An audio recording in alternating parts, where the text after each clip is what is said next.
আবাস যোজনার ঘর পাইয়ে দেওয়ার নামে ৬০,০০০ টাকা প্রতারণা, জাঙ্গিপাড়ায় গ্রেফতার এক।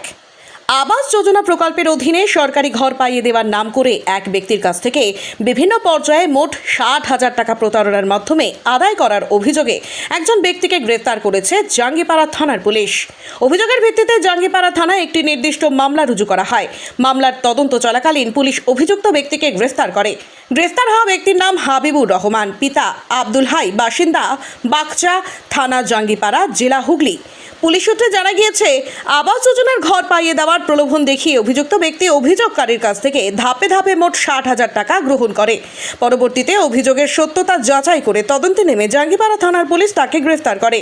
গ্রেফতার অভিযুক্তকে মহামান্য শ্রীরামপুর আদালতে পেশ করা হয়েছে। তার বিরুদ্ধে ৭ দিনের পুলিশ হেফাজতের আবেদন মঞ্জুর করে। ঘটনার তদন্ত অব্যাহত রয়েছে।